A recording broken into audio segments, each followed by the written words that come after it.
Hey guys, welcome to the channel. Rooster here. Today I'm going to be doing a breakdown and sort of just a showcase of how I have my Onward Research recce rig build, or built.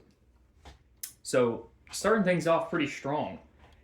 Obviously, the elephant in the room, my sub-abdominal hanger. Something I've noticed with this rig is that it doesn't have a whole lot of real estate on the sides. It only comes with 2 sets of MOLLE on each panel, which doesn't allow, of course, a lot of options in terms of hangers and GP pouches or anything else. Now, for the longest time, I did run on my right side a Nalgene holder from Spirit Systems, but I noticed a lot of problems with it not wanting to stay on my body when I would do basic things like hop over a small creek bed or just jog for a little bit of time. It would work its way loose, especially if it was full of water. And I can't be losing a liter of water, right? So I've switched up to a basic Spirit Systems. It's pretty much my GP pouch. I don't remember the exact name of it. It's obviously very familiar, very high speed, very cool, right? Right now I have mags in there just as a filler. It is good for holding magazines. Sometimes I put gloves, a balaclava in there, even a revolver. I've put a small little 38 revolver in here. It's really good for retaining that, keeping it on my person for when I'm out hiking. And I don't have it loaded with magazines or whatnot. I'm just doing basic reconnaissance training or land navigation or whatever, what have you. But moving back here to my big hanger, right?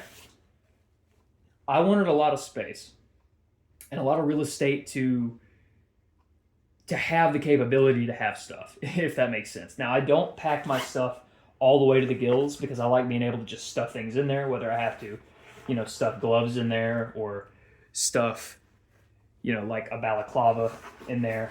I can do that. It's not a big deal. But I usually keep it pretty empty for the most part. Sometimes I'll put a local map of wherever park I'm at in this little pouch right here. Or sometimes I'll do cough drops or hand warmers or extra Band-Aids. It could really be anything.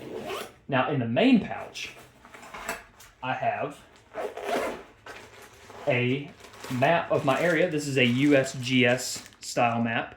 I normally keep that on me for land navigation. I have my trauma shears as well as my tourniquet. I have a chest seal, some CR 123 batteries for my LPVO optic. And if we turn this around, you can see I have some packing gauze as well as some wrapping gauze. And I think down there I also have some CR 123s. I think I accidentally called those 123s. I have weapon mounted light batteries and my optic batteries. My GP pouch here. Now, I normally run this as a GP pouch, but this is the actual GP pouch. This is the Onward Research GP pouch. And I have to say, out of all the pouches I've owned, out of all the different streamlined stuff that I've ran, this has to be one of my favorites. Now, in here, I do keep my lensatic compass tethered to my body, which I really enjoy. You gotta keep this thing on you. If it's a life-threatening situation and you need to use it, you have it. And if it's a non-life-threatening situation and you're just out in the woods being stupid and getting some good land nav training going and you lose this, it's a $70 to $80 replacement. So do not lose your lensatic compass. Always keep that on you and keep it tethered to your body. I also have just a basic lighter because you never know when you're going to need a light. I do not smoke, but I have friends that do, and I use this for burning ends of paracord or, fixing a little frays in clothing or, well, this doesn't have any right now, but you get what I'm saying. A small little boo-boo kit. Now, I carry trauma stuff, of course, but, if you're out in the woods and your cheek gets scraped by a thorn or your finger gets cut by your knife, processing firewood, doing basic things, you want to have some Band-Aids, some Neosporin, some alcohol wipes, some sting relief. That's really, really good to have.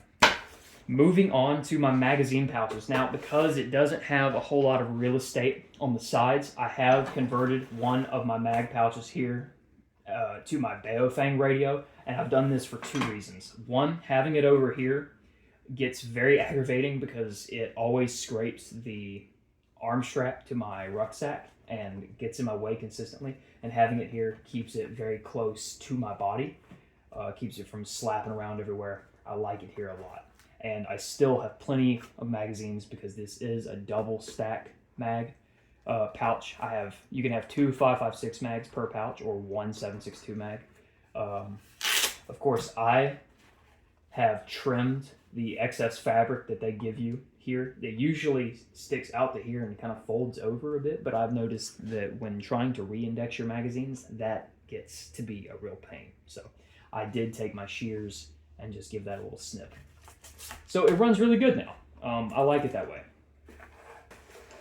My admin pouch. So in here, I keep some pretty basic stuff. I keep a Right in the Rain. Now this is one of my favorite features about this rig, has to be. But I do keep a Right in the Rain with all of my frequencies written down. Your basic FRS, GMRS frequencies, the basic stuff. Again, I am not military or law enforcement, so take everything I say with a grain of salt. I am a very amateur radio operator, and half the time absolutely don't know what I'm doing. And this small wing over here, because the admin pouch kind of shifts into these little side panels here, which is really cool. I didn't know it did that for the longest time until kind of playing around with it. I keep some tweezers and a signal mirror. Now this is my clear side, or sorry, my matte side, but I do keep a small signal mirror for signaling, applying face paint, or checking if there's any burr in my eye or anything like that. I do certainly keep that sort of in the side. I don't like packing these full because I've noticed when it's cinched kind of tight to my body and I have a rucksack on, after about that 3rd mile, you're going to feel it in your ribs. Ask me how I know. Blisters for days. But yeah, that is a pretty basic rundown of how I have my kit. I like it. I've played with it a lot, and it's what is best fit me for the mission I could most likely see myself having to do, which of course would be civilian-based reconnoitering in a non-permissive environment. God forbid the situation ever occur. But also, it's a ton of fun to put this on a rainy, cold day that no one's out at your local park and just explore. You know what I'm saying? And get that training in. Of course, none of this matters if you don't know how to use it. So please, no matter how you set up your rig, no matter how much gear you have, whether if it's cheap or expensive, it does not matter. If you don't know how to use it, it's useless to you. So get out there and train. Guys, thanks for watching the video. I hope you pick something useful up from it, maybe how to set yours up, maybe a reason to buy it, a reason to not buy it. Whatever it may be, let me know down in the comments below. Like and subscribe, and I'll see you in the next one.